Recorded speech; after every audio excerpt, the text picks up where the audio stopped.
and I care what you think.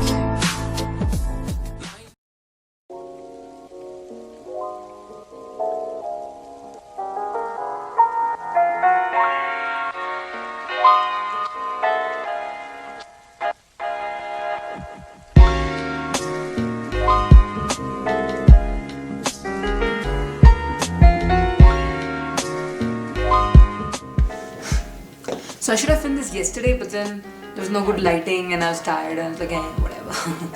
So we reached Leh yesterday, which was the destination. The road to Leh is like a really good road. I'm talking in terms of the fact that it's cemented and it's part of the NH1 Sheshasuri Marg. So it's really well maintained. And so we came from Kargil to Leh, and as we go on that road, all the green vegetation starts disappearing and it's replaced by big brown mountains, which are just like massive sand dunes. Except the wind isn't blowing away the sand. The wind is ferocious. So yesterday on the way we crossed two mountain passes, the Namik. La itself means pass, so I can't say Namik Pass. It's Namikla and the Fotu, which sounds so good. We also saw many Gujus yesterday, like so many, just everywhere. Namikla was at 12,000 something feet and Fotula was at 13,000 something feet. And when you get out of the car, the wind, you should tie your hair, guys, tie your hair. Then we went to the Lamayuru Monastery. Lamayuru means moonland. There was like this monk speaking over there and we were lucky that we could like get there when he was speaking, and he was like, it was really amazing to listen to him speak because he was also cracking jokes. So it was like, this is a monk speaking like a stand-up comedian but also like wisdom-ish.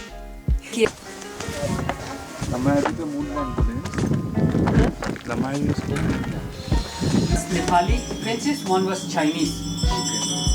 So the Chinese princess called very, Wen Chen. She was very pleased by the Buddhist philosophy.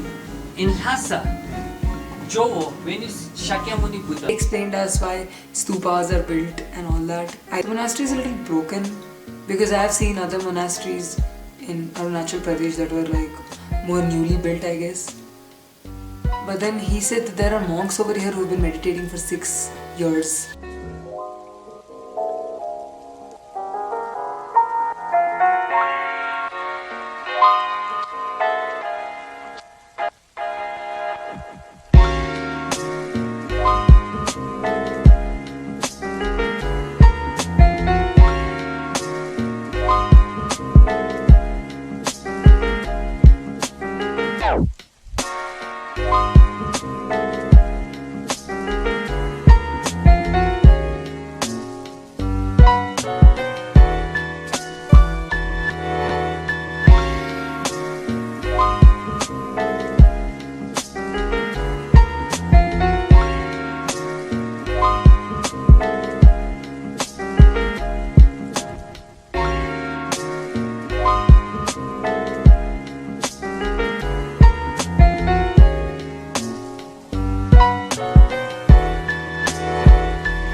After the Lamayuru Monastery, we stopped to eat at, there was a town that was there, I forgot the name of the town. Then we stopped to eat lunch and we bought apricots and apricot seeds. Then we also visited the famous magnetic hills, which I was like looking forward to it because like I was like, oh, this must be fun. But then we reached there and there was like nothing.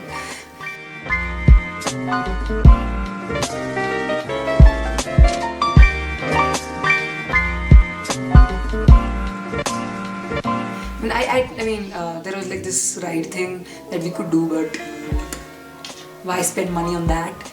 So we were trying to figure it out with the car itself, but मतलब मेरे को तो कुछ खास समझ में नहीं आया, मतलब समझ में नहीं आया, मतलब like it's supposed to be like an illusion, like if the hill is downhill, then your car will go uphill, if you just leave it, and if the hill is downhill, your car will go, no, if the hill is uphill, then your car will go up. Yeah. A few hours after Magnetic Hills, we reached the Hall of Fame, which is like a museum, and it's just like on the outskirts of Leh city. And obviously, if you're coming here, you have to visit this place. It's like a museum that has all the history of Ladakh and all the battles that it's been through, because mostly it's the battles. And it's really good because it's like and actually I felt that there was a lot of reading content over there and no one explaining it or anything. So you don't have the patience to read so much in a museum.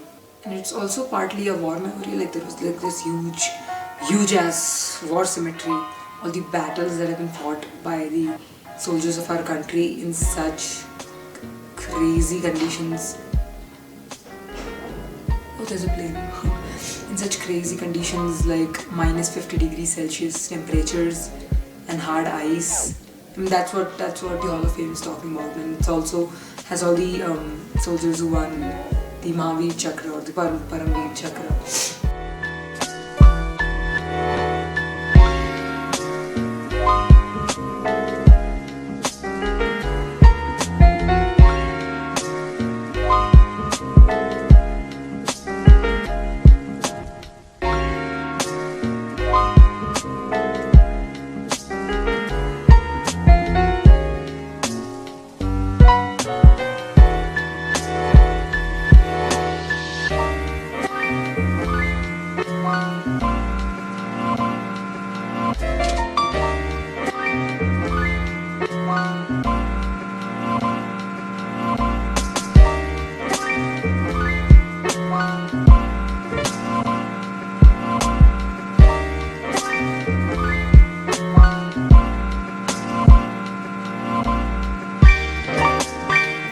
First thing as I entered Ladakh, I noticed that what people say is they get out of breath and they can just feel how the oxygen level is low.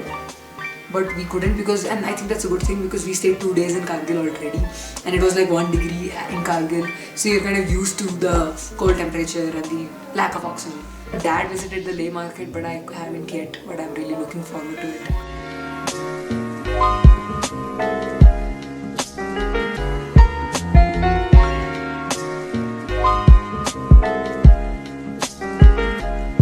There was also this place that I forgot to talk about. It was like the Sangam of two rivers, the Indus River and the Zanskar River.